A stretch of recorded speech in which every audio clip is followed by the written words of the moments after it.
বন্যার্তদের সহায়তায় অপু বিশ্বাসের ভিডিও বার্তা, তোপের মুখে চিত্রনায়িকা। সামাজিক মাধ্যমে পড়েছেন তোপের মুখে অপু বিশ্বাস। এর আগে চঞ্চল চৌধুরীকেও বেশ কড়া সমালোচনার বাণে জর্জরিত করা হয়েছিল। সম্প্রতি অপু বিশ্বাস এক ভিডিও পোস্ট করে জানান তিনি আর্থিক সহযোগিতা করছেন বন্যার্তদের জন্য।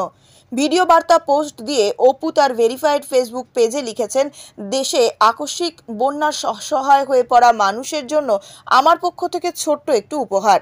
দেশের বিভিন্ন অঞ্চলে লাখ লাখ মানুষ পানিবন্দী হওয়ায় মনটা ভালো নেই। অসহায় হয়ে পড়া মানুষগুলোর আর্তনাদ দেখলে মন ছুটে যায় তাদের কাছে। অসহায় বাচ্চাদের মায়াবী মুখগুলো দেখলে বুক ছটফট করে ওঠে, কারণ আমার নিজেরও ছেলে রয়েছে। এসব ছোট্ট বাচ্চাদের মাঝে আমি আমার ছোট্ট জয়কে খুঁজে পাই, কিন্তু আমার একমাত্র ছেলে জয়কে রেখে তাদের কাছে ছুটে যেতে পারছি না। আর তাতেই আওয়ামী লীগের রাজনীতির সংস্পর্শে থাকা এই নায়িকার রোষানলে পড়েন নেটিজেনদের। তার এই কথার সূত্র ধরেই নেটিজেনরা মন্তব্য করে ক্ষোভ জানাচ্ছেন। কেউ লিখেছেন, ছোট্ট জয়কে রেখে সারা দেশে ফিতা কাটতে পারেন আর বন্যার্তদের কাছে যেতে পারেন না, এসব ভণ্ডামি ছাড়েন। কেউ লিখেছেন, আপার অর্থাৎ শেখ হাসিনার সঙ্গে ছবিগুলো কেন সরালেন। কেউ লিখেছেন, দান করছেন সেই জন্য ধন্যবাদ, বাট যে বাটপাড়ি করছেন সেগুলো মানুষ মনে রাখবে কিন্তু। কেউ কেউ শেখ হাসিনার দোসর বলে যেমন তকমা দিয়েছেন অভিনেত্রীকে, কেউ বা বলছেন সুবিধাবাদী।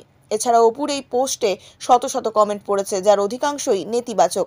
অনেকেই তাদের ক্ষোভ ঝাড়ছেন এই নায়িকার ওপর। এর কারণ, বৈষম্য বিরোধী ছাত্র আন্দোলনে নীরব ছিলেন অপু বিশ্বাস। এদিকে বন্যার্তদের ঘর করে দিতে চান চিত্রনায়ক অনন্ত জলিল ও বর্ষা। ঢালিউডের তারকা জুটি অনন্ত জলিল ও বর্ষা ব্যবসায়িক কাজে দেশের বাইরে থাকলেও বন্যার্তদের জন্য সহযোগিতার আশ্বাস দিয়েছেন এই দম্পতি। আজ সোমবার সকালে এক ফেসবুক পোস্টে অনন্ত জলিল লেখেন, যেখানে বন্যার কবলে পড়ে অসহায় মানুষেরা ক্ষুধার্ত ও ঘরবাড়ি ছাড়া এবং তাদের সমস্ত কিছু ভেসে গেছে, আর তখন আমরা তাদের পাশে না দাঁড়িয়ে আন্দোলন করে আমাদের দাবি আদায়ের চেষ্টা করছি।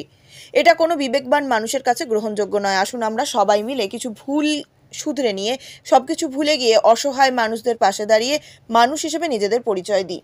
অসহায় মানুষদের সাহায্যকারীকে আল্লাহ পছন্দ করেন। দেশের বিশেষ দ্রষ্টব্য উল্লেখ করে অনন্ত লেখেন, আমি আমার ব্যবসার কাজে এখন দেশের বাইরে অবস্থান করছি। ইনশাআল্লাহ দেশে ফিরে আমি আমার কোম্পানির পক্ষ থেকে রেস্কিউ টিম সহ ত্রাণের ব্যবস্থা করব। অন্যদিকে অনন্ত জলিলের স্ত্রী চিত্রনায়িকা বর্ষাও একটি স্ট্যাটাস পোস্ট করেছেন। এই সময় তিনি লেখেন, একা করলে সেটি ছোট কিছু, অনেকে একসঙ্গে করলে সেটি অনেক বেশি কিছু। আরও লেখেন, ইনশাআল্লাহ দেশে এসে আমি হোক একটা বা দুইটা তিনটা আমাদের তাদের হারিয়ে যাওয়া সব ঘর করে দিই চলুন।